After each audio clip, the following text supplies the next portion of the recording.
विदेश मंत्री एस जयशंकर ने बड़ा बयान दिया है। संयुक्त राष्ट्र सुरक्षा परिषद यानी कि यूएनएससी में आतंकवादियों को बचाने के मुद्दे पर चीन और पाकिस्तान पर जमकर हमला बोला है। डॉक्टर एस जयशंकर ने उन्होंने कहा है चीन की ओर से जैश ए मोहम्मद के आतंकी साजिद मीर को ब्लैक लिस्ट में डाले जाने की राह में रोड़ा अटकाया गया और इसी रोड़ा अटकाने को लेकर निशाना साधते हुए एस जयशंकर नजर आए। उन्होंने कहा कि ये बेहद दर्दनाक है, ये खेदजनक है कि जब कभी दुनिया के सबसे खतरनाक आतंकवादियों पर प्रतिबंध लगाने की बात आती है तो कुछ देश उन्हें बचाने का काम करते हैं। ऐसे देशों को सोचना चाहिए कि अगर वो इस तरह का कदम उठा रहे हैं तो आने वाले वक्त में ये उनके लिए भी घातक हो सकता है। यूएनएससी में बोलते हुए डॉक्टर एस जयशंकर नजर आए और चीन और पाकिस्तान को निशाने पर लिया और चीन और पाकिस्तान को एक तरीके से फटकार लगाते हुए एस जयशंकर नजर आए।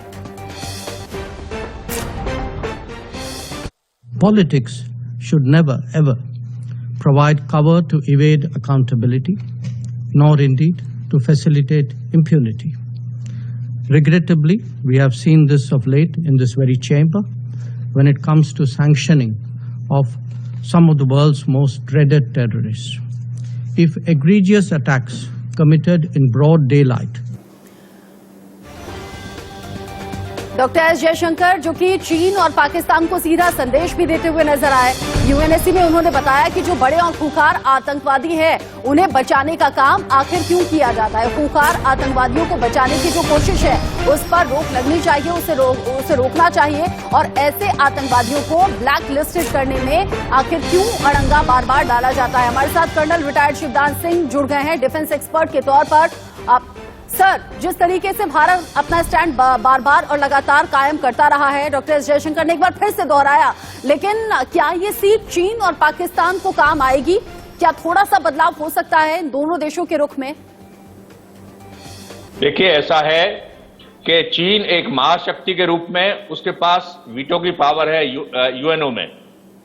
और इसी वजह से उसने आज तक यूएनओ की परवाह नहीं की है। जब भी उसने अपने कदम उठाए हैं गलत डायरेक्शन में, वो उठाता चला गया है, मगर उसे यूएनओ की परवाह नहीं, क्योंकि उसे पता है उसके पास वीटो पावर, उसे कोई भी प्रपोजल आएगा तो वो उसमें वीटो कर देगा। हाँ,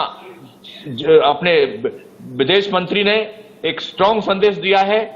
और पाकिस्तान और चीन दोनों को बताया है, मगर इससे इतना ही है कि मॉरल संदेश इंडिया ने दे दिया है, मगर उससे ज्यादा फायदा मुझे नजर नहीं आ रहा।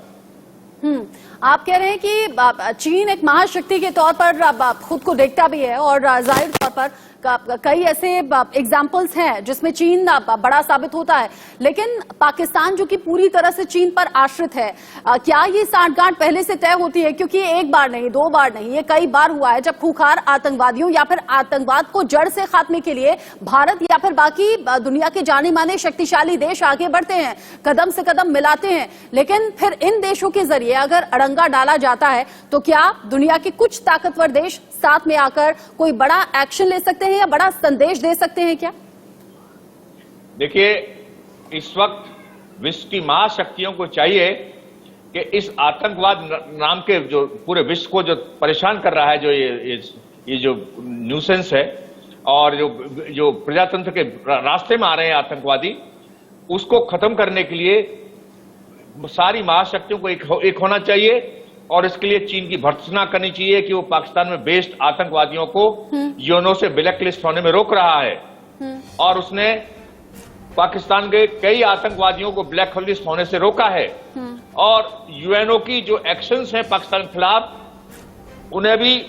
केवल चीन के इशारों पर ही डिले किया जा रहा है। इसलिए अब समय आ गया है कि समर्थन तो अमेरिका ने भी किया है, भारत की बात का, भारत के रुख का समर्थन तो अमेरिका ने भी किया है, लेकिन आप कह रहे हैं कि चीन की भर्त्सना करनी चाहिए। क्या सिर्फ इतना काफी होगा?